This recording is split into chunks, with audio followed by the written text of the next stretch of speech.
자, 그래서 하나님의 복음의 로마서의 주제는 뭐에 대한 것이냐면요, 그의 아들에 관해서, 그리스도의 하나님의 아들이시며 그리스도에 대해서라는 것을 말하고 있습니다. 에베소서 5장 21절 마찬가지죠.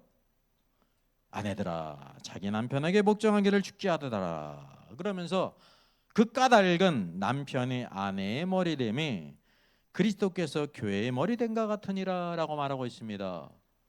교회의 머리가 누구세요? 그리스도예요. 그 관계를 뭘 통해 보여주겠냐면 아내와 남편의 관계를 통해서 이렇게 말씀하고 있습니다. 그리고 또 남편들아 아내 사랑하기를, 아내를 사랑해야 되는데 어떻게 사랑하라고 말씀하냐면 그리스도께서 교회를 사랑하시고 교회를 위해서 자신을 주신 것 같이 하라 그랬습니다. 예수님이 십자가에 죽으신 건 누구를 위한 거예요? 교회를 위한 거예요. 교회. 그것처럼 남편들아 그리스도께서 교회를 위해서 자신을 주신 것 같이 아내들을 위해서 그렇게 사랑하라고 말하고 있습니다. 그러니까 외적으로 보게 되면 지금 아내들에게 말씀하고 남편에게 말씀하고 있기 때문에 부부의 관계에 대해서 말씀하고 있구나라고 생각할 수 있습니다. 틀리질 않아요. 분명히 아내에게 말씀하고 있고 남편에게 말씀하고 있잖아요. 근데 결론은 뭐였어요? 32절 이 비밀이 크도다. 무슨 비밀이 크다는 거예요? 남편과 아내의 관계가 그리스도와 교회의 관계를 나타난다는 것이 비밀이 크다는 것입니다. 이 비밀이요 미스테리라는 거예요. 신비라는 거예요. 왜? 나는 그리스도와 교회에 대하여 말하노라. 외적으로는 아내들과 남편들에게 분명히 말씀하고 있어요. 근데 성령님께서는 사도 바울을 통해서 어떤 것을 관심을 두고 말씀하고 있는 거예요? 그리스도와 교회에 대해서 말씀하고 있다는 거죠. 성경은 누구에 대한 책이에요? 그리스도와 교회에 대한 책이라니까요. 세밀하게 그리스도와 교회에 대한 것이에요. 교회가 그의 몸이란 말이죠. 오늘도 그래서 교회의 영광을 알게 될 때 오늘도 교회의 머리가 되신 그리스도가 어떤 분이라는 것을 알게 되는 것입니다. 자, 여기 로마서 전체 구절을 쭉 했습니다. 여러분 로마서에 서론이 있죠. 그리고 이제 본론이 있습니다. 그 본론을 우리가 대부분 어디까지 보게 되냐면 11장까지 이스라엘의 구원까지. 그 내용이에요. 첫째 칭의가 나오잖아요. 첫째는 사람들의 죄에 대해서 언급하고 있고 그 사람의 영적인 상태가 죄인의 상태라는 거예요. 그러니까 하나님의 정죄가 있죠. 이거는 뭐냐면 간접적으로 뭘 보여주고 있냐면 모든 사람에게 구원이 필요하다. 왜? 죄의 값은 사망이기 때문에. 그러면서 오늘도 이 구원에 대해서 법정적으로 무엇이 필요하냐면 죄의 문제를 해결하는 것이 칭의라는 겁니다. 의로워야 된다는 겁니다. 이 칭의의 중요한 문제가 5장까지 있습니다. 그게 바로 구원의 방법입니다. 그 다음에 성화가 나옵니다. 구원받은 다음에 우리들이 성화의 길을 가는 것입니다. 변화되는 길, 거룩해지는 길을 걸어가는 거예요. 이게 구원의 성장 과정이에요. 네? 칭의 받으면 끝이 아니라 오늘 성화의 길을 가야 된다는 거죠. 그리고 그 마지막은 영화롭게 됨까지 있습니다. 하나님의 계획 가운데 우리가 우리의 몸이 썩지 아니할 몸을 받는 양자됨의 영광에 있습니다. 몸에 속량이 있다고 하는 사실이죠. 이게 구원의 시정 목적입니다. 그러면서 하나님의 선택에 대해서 이게 뒤에 나오는 까닭이 바로 뭐냐면 이 구원의 영원한 하나님의 시작이 하나님의 택하심에 있다는 사실을 시간을 거슬러 올라가서 영혼 가운데 하나님의 경륜을 우리에게 보여주고 있는 것입니다. 이게 이제 로마서 성경에 나오는 중요한 본론의 부분이에요. 이게 다 누구에 대한 거냐면 하나님께서 하신 일이십니다. 아버지 하나님, 아들 그리스도께서 구속의 역사를 이루시고 성령께서 오늘도 생명의 성령의 범 안에서 우리를 인도하시는 삼위일체 하나님의 구원의 역사, 하나님의 이루신 복음을 여기에 보여주고 있는 거예요. 우리가 여기에 주목하고 있지 않습니까? 근데 그 로마서 12장 이후를 보게 되면요, 아주 평범한 언어들로 나와 있습니다. 색깔이 전혀 틀리지 않습니까? 그 주제가 뭐냐면 우리가 변화를 받아야 된다는 거예요. 하나님의 이루신 이런 모든 구원의 역사를 받은 사람이 이게 변화를 받아야 된다는 거예요. 그래서 이게 뭐를 가리키고 있냐면 이것이 바로 신앙생활이며 교회 생활이다라는 걸 보여주고 있습니다. 실제적인 교회 생활은 변화를 받아서 하나님의 선하시고 온전하시고 기뻐나 하신 뜻이 무엇인지를 잘 분별해서 자신의 몸을 선제물로 드리고 오늘도 하나님의 뜻을 이루어야 된다고 하는 사실이죠. 두 번째 부분은 뭐에 대한 것입니까? 교회에 대한 거예요. 첫 번째 부분은 하나님, 삼위일체 하나님이 이루신 그 구원의 역사를 우리에게 보여주고 있고, 로마서의 두 번째 큰 부분, 변화로부터 결론에 이르는 부분들은 교회에 대한 것이라고 하는 사실입니다. 그래서 결론적으로 무엇을 하나님께서 보이시는 겁니까? 로마서 16장이 이렇게 문안 편지처럼 보이지만 그것이 아니라 뭐냐면 하나님의 구원의 역사를 받아서 변화가 돼서 교회 안에서 예수 그리스도를 닮아감으로 말미암아 살아간 사람들의 그 열매가 일어나는 것을 우리에게 보여주고 있습니다. 이것이 바로 하나님의 복음의 목표라고 하는 사실이죠.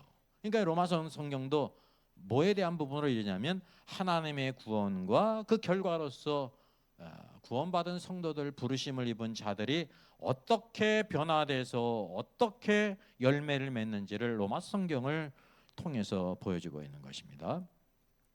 자, 로마서 1장 13절입니다. 그의 아들에 관하여 말하면 두 가지로 말씀합니다. 첫째, 육신으로는 다윗의 혈통에서 나셨다는 것입니다.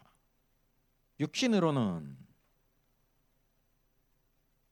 육신이 바로 뭘까요? 육신하면 우리가 좋은 느낌이 있어요? 나쁜 느낌이 있어요? 좋은 느낌이 있어요? 나쁜 느낌이 있어요?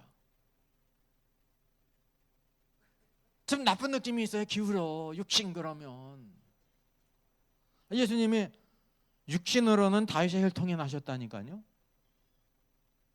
육신이 나쁜 거예요? 좋은 거예요? 좋은 거예요, 여러분. 육신의 뜻은 바로 뭐냐면 혈과 육이라는 겁니다. 혈과 육. 플래시. 사람에게 어떤 부분이 있어요? 흙으로 만든 부분.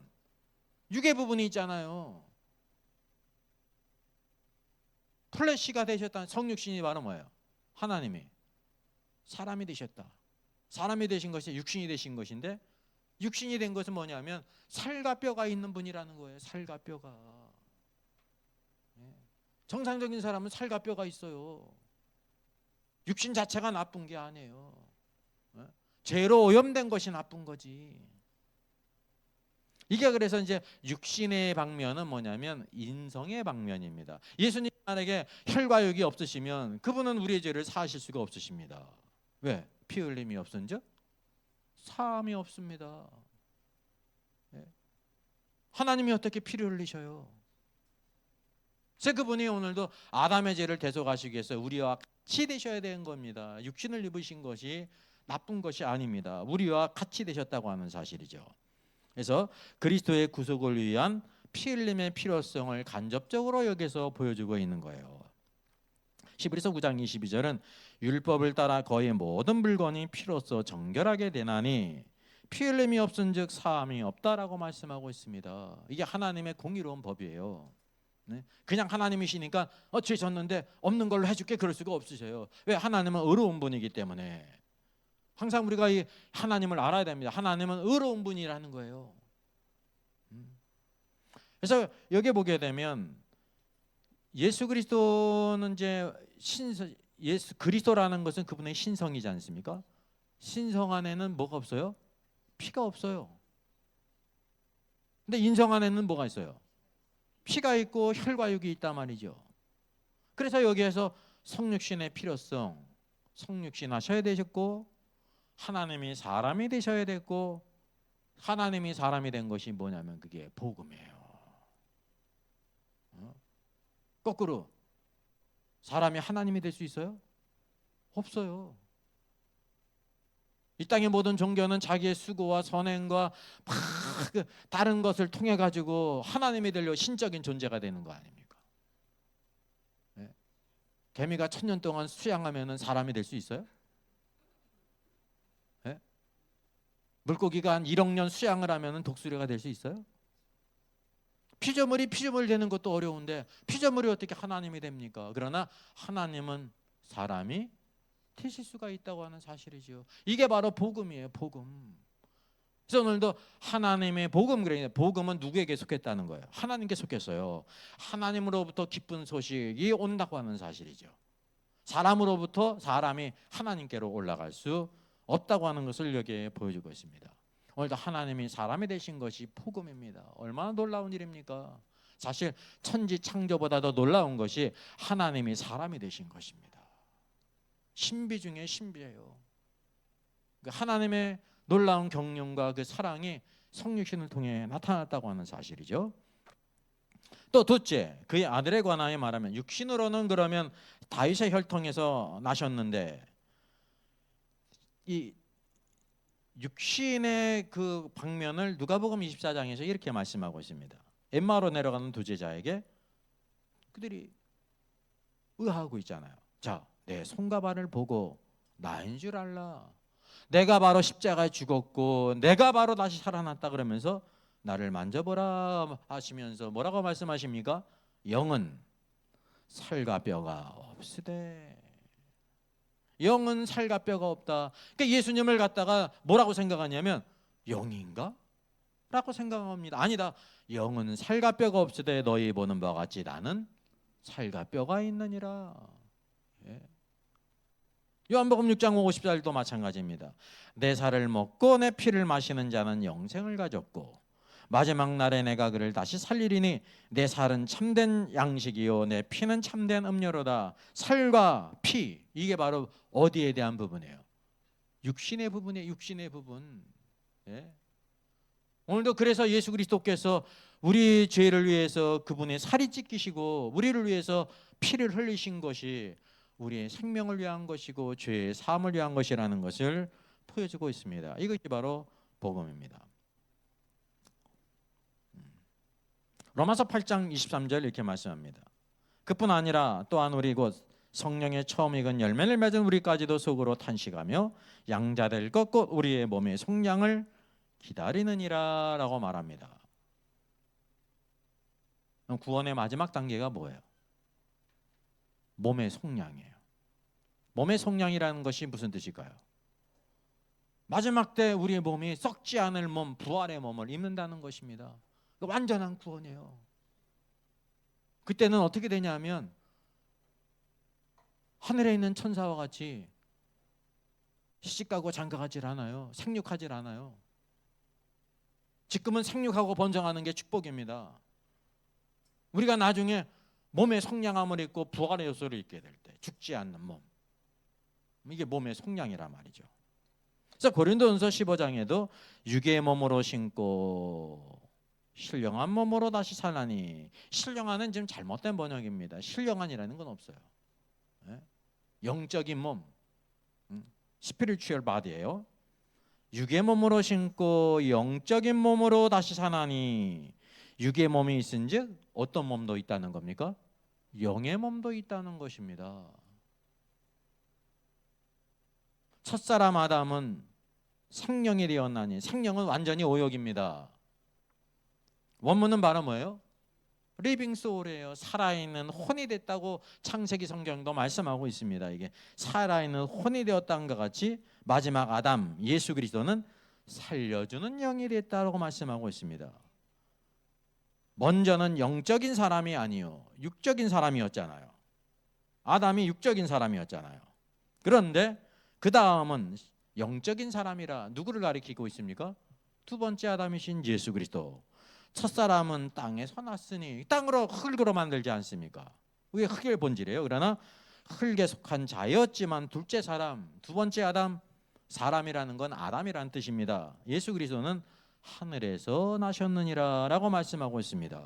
이와 같이 오늘도 우리 뭐가 있냐면 육의 몸이 있고 영의 몸이 있다고 하는 사실이에요. 영의 몸. 예수 그리스도가 부활하신 후에 바로 무엇입니까? 영의 몸이에요. 영의 몸. 자, 로마서 1장 4절입니다. 자, 성결의 영으로는 그랬습니다. 그 아들은 어떤 부분이 있냐면 성결의 영으로는 죽은 자 가운데서 부활하셨다라고 말씀하고 있습니다.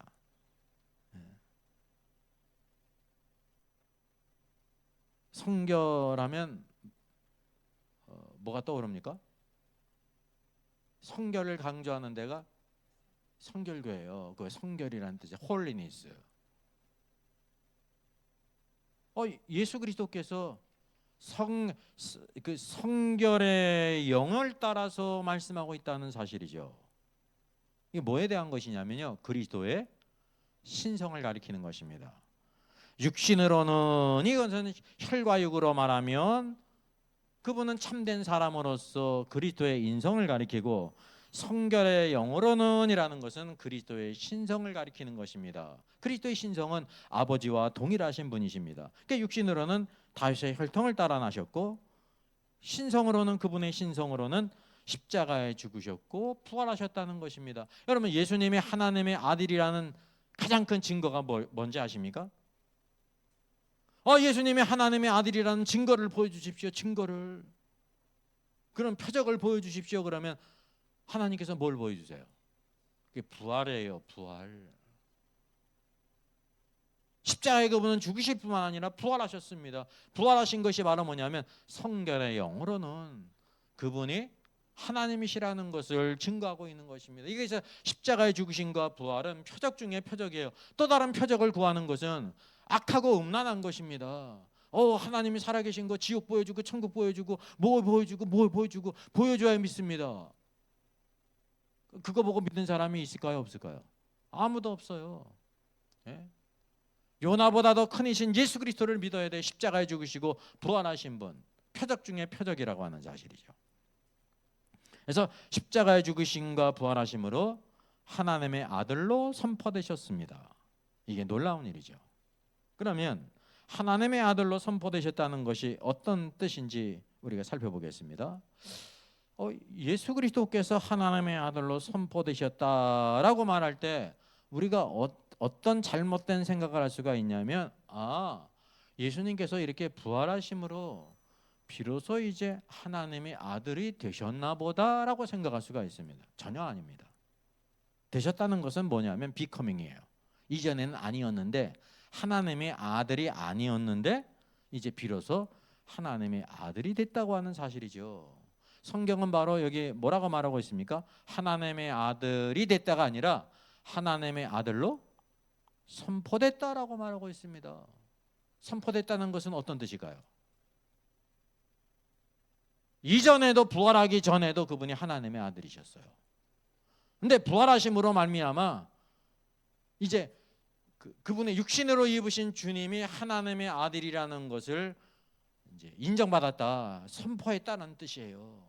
이전에도 하나님의 아들이었다, 아니었다? 아들이었다라는 거예요. 그리스도는 영원 전부터 하나님의 아들이십니다. 그분의 신성 안에서 아버지와 동일한, 시간 안에서 성육신 하시지 않았습니까? 시간 안에서. 이전에는 성육신 하지 않으셨어요. 그럼 구약 성경을 보내면 여호와께서 모세에게 나타나시죠. 떨기나무 불꽃 가운데 나타나셨잖아요. 여호와께서 나타나시잖아요. 그 나타나심과 성육신 하신 예수님은 어떤 분일까요? 같은 분인데 틀린 분이에요. 어떻게 틀려요? 성육신한 것은 혈과 육을 입으셨다니까요. 아까 고린도전서 15장 말씀할 때 육의 몸이 있고 영의 몸이 있다고 그랬잖아요. 외적으로 보면 똑같은 분인데 같아요, 틀려요? 본질이 틀리죠. 성육신하기 이전에는 주님이 흙에 속한 부분이 없었어요, 본질이. 근데 성육신하심으로 말미암아 비로소 흙에 속한 부분이 있었다는 것입니다. 이것이 성경에서 말씀하고 있는 바 우리에게 중요한 부분이라는 사실을 우리가 알게 됩니다. 그래서 인성도 하나님의 아들로 비로소 인정됐다라는 것입니다. 왜냐하면 시간 안에서 육신을 입으셨기 때문에, 혈과 육을 입으셨기 때문에. 어떻게? 죽음에서 부활하심으로. 그래서 예수님이 하나님의 아들인 놀라운 증거가 예수 그리스도께서 십자가에 죽으시고 부활하신 것입니다. 부활. 오늘 우리에게 이것이 가장 큰 놀라운 증거요, 표적이라는 것을 여러분 아셔야 돼요. 이거를 떠나서 다른 것을 구하는 것은 다 불신앙이고 악하고 음란한 일이라는 거죠. 오직 그래서 우리가 성경이 보여주고 있는 바 참된 믿음으로 주님을 믿고 따라야 된다는 것입니다. 우리 마태복음 22장을 보게 되면 그리스도의 두 방면을 나타내고 있습니다. 바리새인 중에 율법사가 예수님을 시험했어요. 어느 계명이 큽니까? 이 계명에 대해서 주님께서 말씀하셨죠. 그런 이후에 바리새인들이 또 모였습니다. 그리고 그들이 시험했어요. 그 바리새인들에게 주님이 말씀하세요. 너희는 그리스도에 대해서 어떻게 생각하느냐? 누구의 자손이냐? 오히려 주님이 물으세요. 이게 무슨 뜻이냐면요. 바리새인들은 자 어떤 율법이 큽니까? 가이사에게 세금을 내야 됩니까? 말아야 됩니까? 막 이제 뭐 형사취세법을 들어가지고 마지막에는 누구의 아내가 되겠습니까? 막 그러는데 너희들이 누구에 대해서 알아야 된다는 거예요. 그리스도에 대해서 알아야 된다라는 것을 반증해서 물으신 거예요. 너는 수많은 의문들을 나에게 물었는데 그러면 그리스도에 대해서 어떻게 생각하느냐? 누구의 자손이냐? 물으셨어요. 그때 그들이 뭐라고 말해요? 다윗의 자손이지요. 예수님이 그러면 다윗이 성령에게 감동돼서 어찌 그리스도를 주라 칭했느냐? 이게 무슨 뜻입니까? 예수님이 다윗의 후손이라고 하면 다윗은 새까만 할아버지잖아요. 예수님은 새까만 손자고, 근데 다윗이 이 새까만 손자인 예수님에 대해서 뭐라고 그랬다는 거예요? 주라고 그랬다는 거예요. 어떻게 해서 주라고 했느냐? 다윗이 성령에게 감동돼 어찌 예수 그리스도를 주라 칭하여 말하되 주께서 내 주께 이르시되 내가 내 원수를 내 발 아래 둘 때까지 내 우편에 앉았으라 하였도다 하였느냐? 그러니까 멘붕이 왔잖아요. 다윗이 주라 그리스도를 주라 칭했은즉 어찌 그의 자손이 되겠느냐? 그죠? 이게 무슨 뜻이에요? 그때는 한마디도 대답을 못했어요. 이거는 이제 예수님께서 무엇을 계시하신 거예요? 예수님의 신성. 예수님은 한편으로 육신으로는 다윗의 자손이지만 성결의 영으로는 누구시라는 겁니까? 하나님의 아들이라는 것입니다. 바리새인들은 예수님을 육신적인 방면만 알고 누구를 몰랐어요? 성결의 영으로는 바로 이분이 바로 하나님의 아들이시고 메시아인 것을 몰랐단 말이죠. 그러니까 십자가에 못 박았죠. 예수 그리스도는 이렇게 놀라우신 분이세요. 참 사람이시면서 참 하나님이시다 말입니다. 자, 로마서 1장 6절입니다.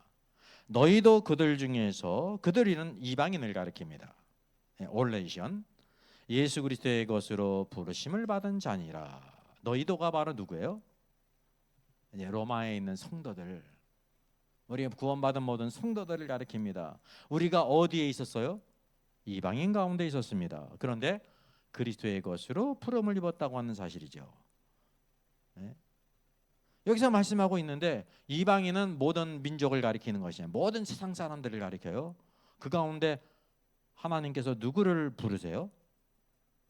그리스도의 것으로 부르심을 입은 자들이 있습니다. 그게 바로 에클레시아, 교회입니다. 부르심을 입은 자. 성경을 보게 되면 첫 번째 부르심을 입은 자가 있죠. 누굴까요? 아담일까요? 아브라함일까요?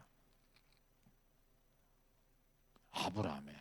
아담은 피조된 사람으로서 첫 번째 사람이지만 아브라함은 부름으로 부르심을 입은 사람, 믿음으로 부르심을 입은 사람, 교회의 표현. 그래서 이 오늘날 우리 예수님을 믿는 모든 성도들이 아브라함의 자손인 까닭이 바로 무엇입니까? 그러니까 믿음으로 구원받았기 때문에 그런 거예요. 믿음으로. 오늘도 우리가 혈통으로 구원받은 것이 아니라 믿음으로 구원받았단 말입니다. 오늘도 이제 계시록 7장 9절 10절을 보면 이렇게 말해요. 계시록 1장 7절. 그 위에 나옵니다. 마태복음 이제 13장을 보게 되면 천국에 대한 7가지 비유가 있는데 가장 값진 진주 비유가 있죠. 천국은 마치 좋은 진주를 구하는 장사와 같으니 극히 값진 진주 하나를 발견하며 가서 자기의 소유를 다 팔아 그 진주를 사느니라 라고 말씀하고 있습니다. 여기 보니까 진주를 구하는 장사는 누구시냐면 예수 그리스도세요. 근데 어디에서? 바다에서. 이 진주를 어디서 구하냐면 바다에서 구하는 거거든요. 바다는 무엇을 상징하냐면 세상을 상징하는 것입니다. 세상. 세상이 바다로 이렇게 상징된 이유가 있는데 세상은 다 무엇으로 가득해요? 사망으로 가득해요. 사망이라는 거예요. 사망. 그 가운데 바로 무엇을 얻으셨냐면요, 여기 극기 값진 진주를 얻으셨습니다. 진주가 이 바다 안에 있었거든요. 그것을 얻었습니다. 진주는 바로 거듭난 것입니다. 그 이전엔 모래알이었는데 진주 조개비 아래에서 그 진액을 싸가지고요 하나의 진주로 태어난다 말입니다. 이제 거듭난 자, 믿어서 거듭난 자를 진주로 비유하는 겁니다. 하나님께서 보실 때 교회는 바로 뭐냐면 거듭난 자이기 때문에 진주와도 같다고 하는 사실이죠. 이게 바로 뭐예요? 부르심을 입은 자들이에요. 많은 이방인들 가운데 부르심을 입은 자들. 로마서에서 로마에 있는 모든 성도들도 너희들이 이방인 가운데 있다가 부르심을 입은 자들이니라. 세상에 있다가 부르심을 입어서 믿음으로 구원받은 사람이 됐다고 하는 사실이죠. 그래서 계시록 21장 21절은 새 예루살렘의 12문 12진주라고 말하고 있습니다. 문마다 한 개의 진주로 되어 있다. 이것은 새 예루살렘에 들어갈 수 있는 사람은 누구밖에 없다는 거예요. 거듭난 사람, 구원받은 사람만 들어갈 수 있다는 것을 우리에게 보여주고 있는 것입니다. 그리고 둘째 보게 되면요, 이 계시록에서 말씀하고 있지. 계시록 7장 9절이죠. 계시록 7장 전반부는 이스라엘 12지파 중에 입맞은 14만 4천에 대해서 말씀하고 있습니다. 이건 혈통적인 유대인을 가리키고요. 다 문자적인 의미예요. 그리고 후반부 7장 10절로 17절은 능히 셀 수 없는 큰 무리를 보여주고 있습니다. 이들이 누굴까요? 그들은 어디로부터 나왔냐면 각 나라 왕국과 족속과 백성과 방언 중에서 나온 사람들이에요. 이게 바로 교회라는 거죠. 교회는 셀 수가 없어요. 7장 전반부에 나오는 이스라엘의 각 지파는 문자적인 이스라엘 지파를 가리키고 14만 4천은 문자적으로 14만 4천이라고 하는 사실입니다. 이게 큰 그림을 볼 때 온 세상 사람들, 이방인, 열방, 올레이션이 있는데 그 가운데 첫 번째로 부르심을 입은 유대인들이 있죠. 마지막에 구원받을 14만 4천을 여기에 언급하고 있고 7장은.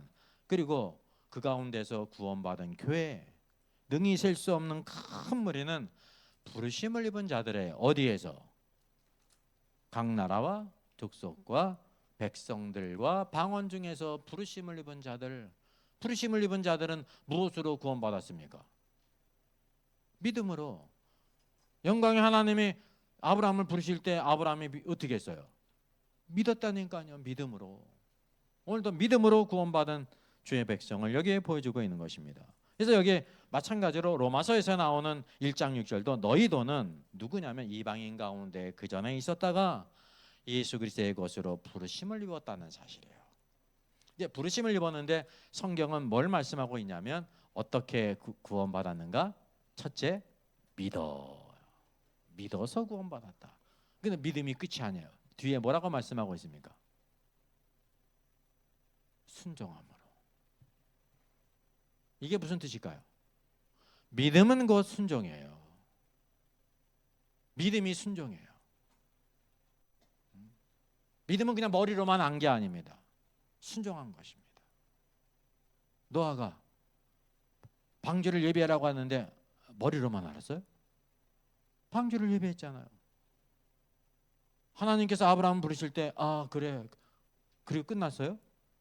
본토 친척 아비 집을 또 떠났다니까요. 순종했다니까요. 믿음은 반드시 무엇이 수반되어져요? 순종이 수반되는 것입니다. 믿음은 순종이 수반되는 것입니다. 하나님께 순종하는 것을 하나님께 가장 귀히 여기신다는 거죠. 이 구원은 바로 뭐냐면 하나님이 오늘도 천지 만물을 창조하셨고 우리 죄에 빠진 우리 인간을 구원하시기 위해서 하나님이 사람이셔서 십자가에 죽으셨다. 그를 믿는 자들에게 오늘도 죄를 사하시고 하나님의 자녀로 삼으신다는 것을 믿는 것을요 가장 큰 것으로 여기세요. 이게 복음에 순종한 사람들. 오늘도 이 믿음은 항상 순종이 함께 일한다고 하는 사실을 우리가 알게 되는 것입니다. 우리 잠깐 우리 10분 쉬었다가 뒤에 후반부 말씀 들어가겠습니다.